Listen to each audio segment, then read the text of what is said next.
오늘 은혜 받으실 말씀은 창세기 1장 1절에서 5절까지의 말씀입니다.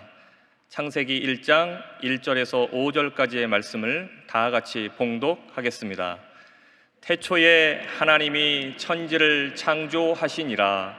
땅이 혼돈하고 공허하며 흑암이 깊음 위에 있고 하나님의 영은 수면 위에 운행하시니라. 하나님이 이르시되 빛이 있으라 하시니 빛이 있었고 빛이 하나님이 보시기에 좋았더라. 하나님이 빛과 어둠을 나누사 하나님이 빛을 낮이라 부르시고 어둠을 밤이라 부르시니라. 저녁이 되고 아침이 되니 이는 첫째 날이니라. 아멘. 큰 소리로 따라해 주시기 바랍니다. 오늘 우리에게 좋은 일이 일어납니다. 오늘 우리에게 좋은 일이 반드시 일어납니다. 우리가 함께 모여 기도하기 때문에 오늘 우리에게 반드시 좋은 일이 일어나는 것입니다.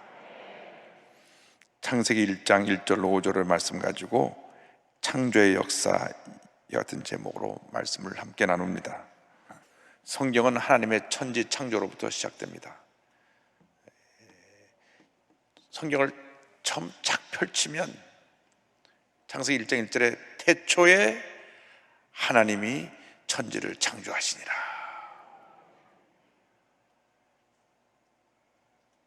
우리가 위대한 창조의 선언으로부터 하나님의 말씀이 시작되었는데, 창조의 영을 물려받은 하나님의 자녀로서 날마다 새로운 창조 역사를 일으켜 나가는 하나님의 자녀들이 되어야 합니다.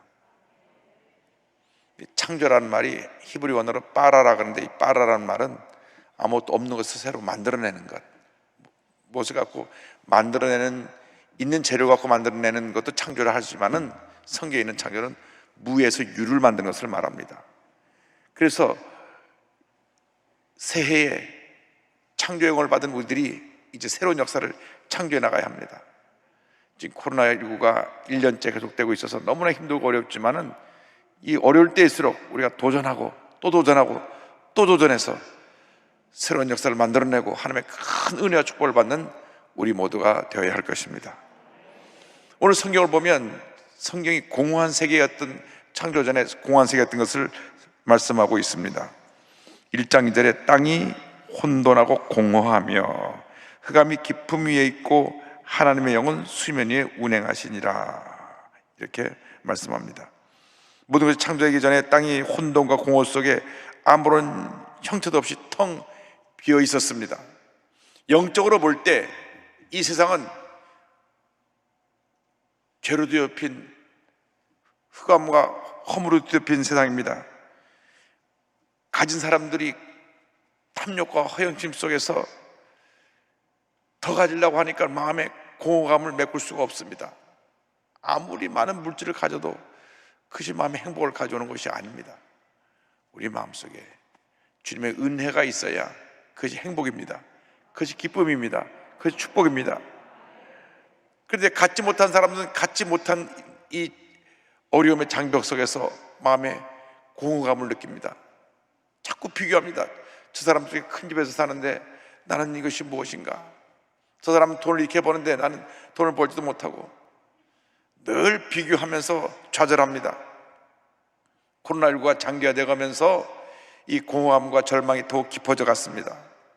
그래서 이 공허감이, 절망이 마음속에 분노를 쌓아놓아서 분노 조절 장애가 있는 분들이 많이 생겨났습니다. 아무리 화가 나도 그렇지, 화가 난다고 자기가 낳은 애를 아파트에 집어 던져갖고 아이가 죽고, 상상치도 못하는 그러한 끔찍한 사건들이 우리 주변에 계속 일어나고 있습니다. 9살 난 딸이 마지막으로 남긴 말이, 엄마 아빠 사랑해요인데 그 아이를 죽이고 불질러서 같이 죽으려고 하다 자기는 죽지 않고 살아나고, 각종 스트레스로 말미암아 이 마음이 공하고 혼돈해서 분노로 폭발하는 것입니다. 흑암이 기품 위에 있는 사회, 분노가 지배하는 사회가 된 것입니다. 우리 힘으로는 이 흑암의 세계를 이길 수가 없습니다. 근데 성경에 보니까 그 흑암의 세계 속에 성령이 운행하고 계셨다. 할렐루야. 성령이 운행하심에 대해서 창세기 1장 2절은 말씀합니다. 땅이 혼돈하고 공허하며 흑암이 깊음 위에 있고 하나님의 영은 수면 위에 운행하시니라. 혼돈과 공허와 흑암의 세계 속에 하나님의 영이 운행하시고 일하신 것입니다. 성령의 역사는 놀라운 변화를 가져옵니다. 우리가 성령으로 충만하게 되면 절대 절망이 절대 희망으로 바뀌어지는 것입니다. 죄로 인해서 혼돈과 공허가 흑암이 깊은 가운데 있는 이 세상을 우리가 성령 충만함으로 말미암아 변화시키고 어둠이 변하여 빛의 세계가 되는 그런 놀라운 역사를 이루어야 할 것입니다. 예수님께서 십자가 달려 돌아가시고 난 다음 제자들 마음에 큰 절망이 다가왔습니다. 예수님이 살아계실 때는 예수님을 따라다니기만 하면 그 주옥 같은 말씀을 날마다 들었고, 예수님께서 병자를 고치시는 모습을 옆에서 지켜보면서 죽은 사람을 살리는 모습을 지켜보면서 감동을 하고, 변화산상에 올라가서 변화되신 예수님 모습을 바라보기도 하고, 보리떡 5개와 물고기 2마리로 남자 어른만 5,000명 모두 2만에서 3만에 되는 사람을 다 먹이고 12바구니가 남고 풍랑을 잠잠하게 하신 예수님을 옆에서 보면서 그들은 설레는 마음으로 예수님이 왕이 되시면 우리는 다 한 자리씩 가겠다 생각을 했는데, 무기력하게 붙잡히셔서 십자가대로 돌아가시자 그 마음 가운데 공허와 혼돈이 다가왔습니다. 흑암의 기품이 쌓이게 됐습니다. 그래서 문을 꼭꼭 걸어잠그고 두려 떨며 숨어 있었습니다. 그때 예수님이 부활의 날 저녁에 저들을 찾아오셨습니다. 요한복음 20장 21절 22절은 설명합니다. 예수께서 또 이르시되 너희에게 평강이 있을지어다. 아버지께서 나를 보내신 것 같이 나도 너희를 보내노라. 이 말씀을 하시고 그들을 향하사 숨을 내쉬며 이르시되 성령을 받으라. 예수님께서 제자들에게 나도 너희를 보내노라 사명을 주신 다음 그 사명을 감당하기 위해서 그 다음 저들에게 주신 말씀이 성령을 받아라, 성령을 받아라, 성령을 받아라. 오늘 우리에게 주신 말씀이 이 코로나19로 흑암이 덮인 사회를 이기려면 성령을 받으라고 말씀하는 것입니다. 마지막 승천하시기 전에 저들에게 또 그 말씀을 분부하십니다. 사도행전 1장 4절 5절입니다. 사도와 같이 모이사 그들에게 분부하여 이르시되 예루살렘을 떠나지 말고 내게서 들은 바 아버지께서 약속하신 것을 기다리라. 요한은 물로 침례를 베풀었으나 너희는 몇 날이 못되어 성령으로 침례를 받으리라 하셨느니라. 아버지의 약속한 것을 기다리고 저들이 성령을 받을 것을 사모해서 기도하고 또 기도하고 또 기도하고 또 기도했는데 열흘째 되는 날 오순절날 성령이 임한 것입니다. 사도행전 2장 1절로 4절은 설명합니다. 오순절날이 이미 이름에 그들이 다 같이 한 곳에 모였더니 호련히 하늘로부터 급하고 강한 바람 같은 소리가 있어 그들이 앉은 온 집에 가득하며 마치 불의 혀처럼 갈라지는 것들이 그들에게 보여 각 사람 위에 하나씩 임하여 있더니 그들이 다 성령의 충만함을 받고, 할렐루야, 성령의 충만함을 받고 성령의 말하게 하심을 따라 다른 언어들로 방언으로 말하기를 시작하니라.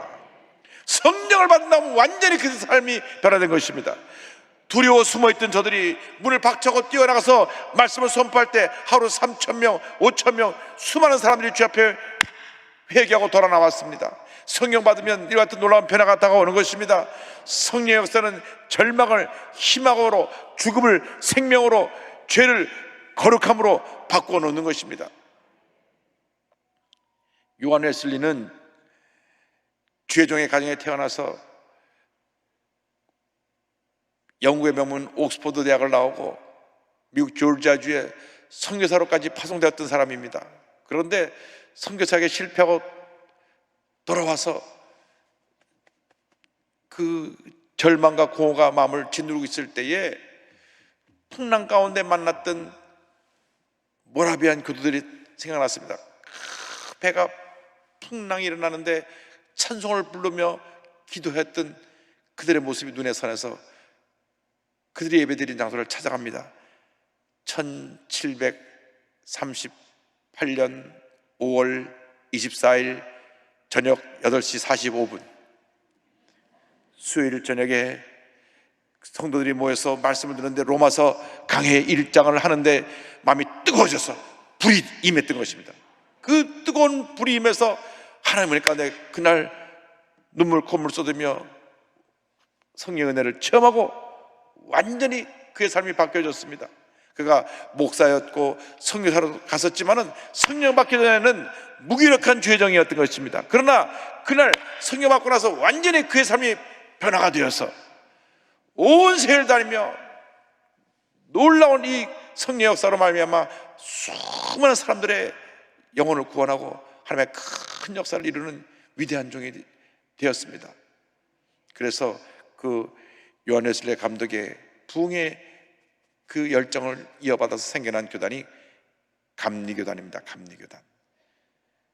요한 웨슬리는 죽을 때까지 마음속에 막 불타오르는 성령의 역사로 말미암아 늘 가슴이 흥분되고 설레는 마음이 있었다 그럽니다. 주님 일을 하기 위한 그 설레는 마음. 그래서 감리교의 그 깃발이 십자가에 성령의 불이 이렇게 올라가는 것입니다. 그 불이 식어져 갖고 불을 이제 순복음에서 다시 와서 지피고 있습니다만은 성령 충만만이 부흥의 지름길인 것입니다. 성령 충만해야 됩니다. 우리 마음속에 활활 타오르는 성령의 놀라운 역사가 있어야 되는 것입니다. 성령을 사모하시기 바랍니다. 성령 충만을 받으시기 바랍니다. 에베소 5장 18절은 말씀합니다. 술 취하지 말라. 이는 방탕한 것이니 오직 성령으로 충만함을 받으라. 오직 성령으로 충만함을 받으라. 오직 성령으로 충만함을 받으라. 이 밤이 성령 충만한 밤이 되기를 바랍니다. 성령 충만함을 옛날에 받았던 것, 그것을 다 나는 이미 받은 것이니까 더 이상 필요 없다고 생각하면 안 됩니다. 성령 충만은 받고 또 받고 또 받고 또 받아야 되는 것입니다. 언제까지? 하늘나라 갈 때까지. 성령의 불이 꺼질 때 문제가 생겨나는 것입니다. 성령의 불이 꺼질 때 시험에 들고, 성령의 불이 꺼질 때 분노하고 다투게 되고, 성령의 불이 꺼질 때 교회에 문제를 일으키게 되고, 성령의 불이 꺼질 때 가정이 불화하게 되고, 성령의 불이 꺼질 때 문제가 생겨나는 것입니다. 성령의 불이 꺼지면 안 됩니다. 활활 타오르어야 됩니다. 성령으로 충만하여 모든 죄와 문제와 절망을 이겨내고 승리하는 여러분 되기를 주님의 이름으로 축원합니다. 셋째로 성령 충만과 함께 우리는 말씀의 선포가 있어야 됩니다. 성령 충만의 역사를 이루는 그 놀라운 능력이 말씀의 선포입니다. 창세기 1장 3절을 말씀합니다. 하나님이 이르시되 빛이 있으라 하시니 빛이 있었고. 하나님은 말씀 하나로 온 우주 만물을 창조하셨습니다. 말씀을 선포하시기 바라면 그것이 기적으로 나타난 것입니다. 빛이 있으라 말씀하실 때 혼돈하고 공허하고 흑암이 기품이 있던 이 세상이 확 변해서 환한 빛이 들어가서 어둠을 몰아내고 하나님의 놀라운 창조 역사를 나타내기 시작했던 것입니다. 말씀은 능력입니다. 기적입니다. 축복입니다. 히브리서 4장 12절에 하나님의 말씀은 살아있고 활력이 있어. 이전 번역은 운동력이 있어. 이전 번역이 좀 더 나은 것 같아요. 운동력이 있어. 저의 낯은 어떤 것보다도 예리하여 우리의 혼과 영과 및 관절 고수를 찔러 쪼개기까지 하며 또 마음의 생각과 뜻을 판단하나니 성경은 말씀합니다. 말씀은 영원불변합니다. 한번 선포된 말씀은 반드시 이루어집니다. 세상의 헛된 음성에 귀를 기울이지 말고 하나님의 음성에 귀를 기울이시기 바랍니다. 무엇보다도 우리의 입술이 긍정적인 고백으로 바뀌어지게 되기를 바랍니다. 절대 긍정, 절대 감사로 바뀌어지게 되기를 바랍니다. 원망하고 불평하는 말, 부정적인 말, 남을 상처 입히고 남의 영혼을 파괴하는 말들을 하지 말고 이제는 창조적인 말, 희망의 말을 선포해야 됩니다.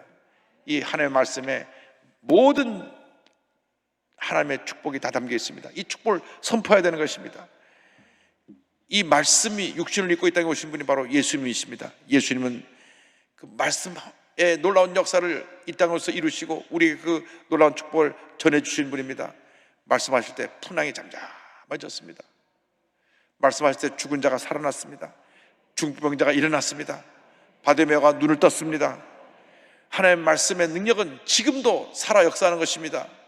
예수 그리스도는 어제나 오늘이나 영원토록 동일하다고 말씀하시는데 그 주님의 말씀이 지금도 우리에게 동일하게 역사하고 있는 것입니다. 그러므로 우리가 세상의 문제를 향하여, 절망을 향하여 말씀을 선포해야 됩니다. 나사렛 예수 이름으로 명하노니 절망은 떠나갈지어다, 문제는 떠나갈지어다, 치료가 임할지어다, 어둠은 사라지고 빛이 임할지어다. 절망아 물러가라, 어둠아 물러가라, 모든 질병은 떠나가라. 믿음으로 선포하면 기적이 다가오는 것입니다. 이 노스캐롤라이나 가면 펄틱 목사라고, 나이가 아주 새파랗게 젊은 목사인데 40대 중반, 저하고 나이는 비슷하지만은 된 목사님인데 얼마나 목회를 잘하시는지. 40대 목사님이 교인이 한 2만 명 돼. 한 6개 교회를 세워가지고, 미국 교인 한 2만 명이면 우리나라 한 20만 명 됩니다. 그만큼 능력 있는 교회인데, 이 목사님이, 젊은 목사님이 설교하는 걸 들어보면요, 넥타이도 안 메고 청바지 입고 나와갖고 그냥 티셔츠 빨아보러서 설교를 하는데 얼마나 열정적으로 설교를 하시는지. 저도 한번 청바지 입고 해볼까 하다가 목사님 참으시라 그래갖고 내가 참고 있습니다. 이 목사님이 나이가 드니 좀 이렇게 됐나 할까봐. 그런데 그 목사님 책에서 최근에 굉장히 은혜 받은 것은, 우리들이 하나님께서 주신 그 능력의 말씀을 갖고 있음에도 불구하고 선포하지 않는다. 기도할 때 선포해야 되는데 해 주시옵소서 하니까 그 능력이 나타나지 않는다. 기도할 땐 나사렛 예수 이름으로 흑암 권세 물러가라, 물러갔으면 좋겠습니다, 이렇게 기도하지 말라는 겁니다. 물러가라, 사업아 잘 될지어다, 가정이 복받을지어다, 자녀가 잘 될지어다. 선포 기도를 드리라고 하는 것입니다. 그러고 보니까 예수님이 하신 말씀이 다 선포 기도였어요. 나사로야 일어나라. 예수님이 나사로야 일어났으면 얼마나 좋겠니, 이렇게 안 하셨어요. 일어나라, 내 믿음대로 될지어다, 달리다고 소녀야 일어나라. 주님은 선포 기도를 하시고 선포하는 말씀을 통해서 기적을 이루셨기 때문에 이제부터 우리는 선포 기도를 해야 됩니다. 여러분의 기도가 바뀌어지게 되길 바랍니다. 통성으로 기도할 때 선포해야 돼요. 나사렛 예수의 명하니 흑암의 권세 물러갈지어다, 불경기는 떠나갈지어다, 사업이 흥황하게 될지어다, 자녀들이 잘 될지어다, 가정이 복을 받을지어다, 내 몸이 건강할지어다. 할렐루야. 제가 엊그제 구티비에서 우리 연세대학교 김형석 교수님과 한 시간 반 인터뷰를 했습니다. 좌담을 했습니다. 좌담을 했는데 1920년생이세요. 별로 놀라지도 않으시네. 1920년. 그러니까 만 101세, 한국 나이로 102세. 102세신데 얼마나 정정하신지, 지팡이도 안 짚고 다니시고 그냥 뭐 102세신데요. 102세에 난 그 교수님이 기억력이 얼마나 좋은지, 70년 전, 80년 기억을 다 얘기 술술술술 얘기하는 거예요. 얘기를 한참 나누다 보니까 저하고 사돈의 사돈이에요. 방지일 목사님 104세까지 그렇게 건강하게 사셨거든요. 104세까지 정신이 맑으시고 한번 설교하시고 그러시면 얼마나 말씀을 막 또렷또렷하시고 분명하신지. 근데 지금 김영석 교수님이 그러세요. 101세신데도 그렇게 건강하시고 기억력이 좋으시고 무엇 하나 불편한 거 없으시고, 방지일 목사는 101세 때 그때는 걷는 게 불편해서 휠체어를 타고 다니셨는데 지금 잘 걸어 다니세요. 이야, 대단하시더라고요. 그런데 101세까지 건강하게 된 비결이 어디 있느냐? 긍정적인 마음 자세, 긍정적인 입술의 고백. 내 마음이 건강하고 내 마음이 행복하면 하나님이 복을 주신다. 아주 그분은 우리 순복음의 긍정적인 신학을 어디서 배워오셨는지 뼛속 깊이 순복음이에요. 긍정적인 얘기만 고백을 하고 이제 우리가 사랑을 실천하며 살아야 되고 열매 맺는 삶을 살아야 되고 우리가 변화되어야 이 사회가 변화된다. 그러면서 60이 들면 철이 들고 60이 되면 철이 들고, 철이 든다는 것은 자기 자신에 대해서 신뢰할 수 있다는 겁니다. 막 함부로 화내고 있는 사람 아직 철이 든다는 사람이고 60이 되면 철이 들고 그때부터 90세까지는 열매 맺는 삶을 살아야 된다. 그렇게 생각하는데 자기는 지금 100세가 됐대요. 그래서 그냥 말씀을 전하시면 뭐 하는데 저희 큰어머님이 방지일 목사님 고모신데 우리 김영성 목사님의 처남이 방지일 목사님 막내 동생이래요. 그러니까 사돈의 사돈이에요. 그래서 이거 좀 방씨 집안과 연결된 분은 저렇게 장수해 보겠구나. 그런데 하는 말씀을 그냥 꿰뚫고 알고 계셔가지고 이분이 철학 교수지만은 실제로 부흥회도 많이 인도하시고 설교도 굉장히 많이 하셨어요. 교회도 목회하시고 저희 작은아버님 목회하시던 교회가 그 김영석 목사님 세운 교회입니다. 부산 광안리에 있는 광안교회가 6.25 때 세운 교회예요. 거기서 목회도 하시고 설교도 많이 하시고 그런데 저한테 그때 그 말씀 하시더라고요. 마음이 행복하고 즐겁고 긍정적이 돼야 된다. 그리고 본인이 옛날에는 생각해 보니까 좀 잘못했던 게 있다. 설교하러 갈 때는 꼭 기도하고 갔답니다. 설교하러 갈 때는 하나님 내가 지금 어느 교회 예배인 돌아가는데 청년들에게 말씀 전하러 가는데 하나님 은혜 주셔서 은혜로 말씀 전하게 해주십시오 하고 기도하고 갔는데 철학 강의하러 갈 때는 기도를 안 했대요. 그래서 우리 신앙인들이 교회에 있으나 사회에 있으나 똑같아야 되는데 교회 갈 때는 기도하고 밖에서는 그렇게 안 했다. 그래서 그렇게 되면 안 된다. 생활이 안이나 밖이나 똑같아야 된다. 무슨 말씀인지 아시겠죠? 여러분들이 교회 나와서 신앙생활하는 것이나 밖에서 사회생활하는 것이나 구별이 있으면 안 돼요. 교회에서는 거룩하고 밖에 나가서 욕하고 싸우고 그건 크리스찬이 아니에요. 아직 초신자예요. 크리스찬이 아니라고 보면 성숙한 크리스찬이 아니에요. 초신자예요. 그래서 이제는 우리가 말씀 안에 거해서 말씀을 선포하며 말씀을 행동으로 옮겨나가는 그러한 삶이 되기를 바랍니다. 요한복음 15장 7절입니다. 너희가 내 안에 거하고 내 말이 너희 안에 거하면 무엇이든지 원하는 대로 구하라. 그리하면 이루리라. 새해 말씀을 따라 살아가기를 바랍니다. 복 있는 사람이 되기를 바랍니다. 시편 1편 1절 2절 다 같이 보겠습니다. 복 있는 사람은 악인들의 꾀를 따르지 아니하며 죄인들의 길에 서지 아니하며 오만한 자들의 자리에 앉지 아니하고 오직 야의 율법을 즐거워하여 그의 율법을 죄하러 묵상하는도다. 할렐루야. 누가 복 있는 사람이냐? 악인들의 꾀를 따르지 아니하고 죄인들에게 서지 아니하고 오만한 자들의 자리에 앉지 아니하고 오직 주님의 말씀을 즐거워해서 그 말씀을 죄하러 묵상하는 사람들이다. 말씀이 우리의 일생을 인도합니다. 시편 119편 105절입니다. 주의 말씀은 내 발의 등이요 내 길의 빛이니이다. 말씀을 읽는 것이 꿀송이처럼 달고 말씀대로 살아가는 것이 너무나 좋고 말씀을 전하는 것이 너무나 내 마음에 기쁘고 행복한 삶이 되기를 바랍니다. 그 사람이 바로 복받은 사람입니다. 말씀을 읽고 묵상하고 그것을 또 필사해서 쓰고 그걸 또 외워서 선포하고 그때 능력 있는 말씀이 나가서 기적을 만들어내고 문제를 해결하는 것입니다. 그래서 올 한 해 우리가 성령 충만해서 선포하는 말씀의 기적을 통하여 영혼이 잘된 같이 범사가 잘되며 강건해지고 생명의 풍성한 여러분 모두가 되기를 주님의 이름으로 축원합니다. 기도하겠습니다. 사랑과 은혜와 자비가 무한하신 하나님 아버지, 오늘 저녁에 우리가 말씀과 성령으로 충만해서 위대한 기적을 창조하는 창조의 일꾼으로 다 변화되어지게 하여 주시옵소서. 감사하고 예수님의 이름으로 기도 올리옵나이다. 아멘. 사랑과 은혜와 자비가 무한하신 하나님 아버지, 믿음으로 손을 싸우니 안수하여 주시옵소서. 나사렛 예수 그리스도의 이름으로 명하노니 모든 질병은 물러가라. 각 개인과 가정에서 손을 떼고 떠나갈지어다. 물러가라, 물러가라.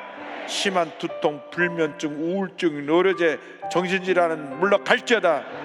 눈과 코와 입과 귀와 목의 모든 질병은 떠나가라. 어깨, 척추, 허리, 관절의 병은 물러갈지어다. 심장병, 위장병은 떠나가라. 고혈압, 당뇨가 물러갈지어다. 악성 종양과 암은 물러가라. 난치병, 불임증, 악성 피부염은 이 시간 떠나갈지어다. 시험을 받으라. 시험을 받으라. 자녀를 위한 기도가 응답될지어다. 가정이 복을 받을지어다. 직장과 사업이 복을 받을지어다. 모든 기도의 제목에 주의 뜻 가운데 응답될지어다. 믿습니다. 모든 흑암의 권세는 물러가라. 물러가라. 고침 받았습니다. 응답 받았습니다. 주님 영광 홀로 받으시옵소서. 예수님의 이름으로 기도드립니다. 아멘. 지금은 우리의 구세주 예수 그리스도의 무한하신 은혜와 하나님 아버지의 크넓으신 사랑과 성령의 감동감화 인도교통 충만하게 하심이 성령의 능력으로 말씀을 선포하고 새로운 역사를 창조해 나가는 주님의 귀한 백성들 위해 지금부터 영원토록 함께 있을지어다. 아멘.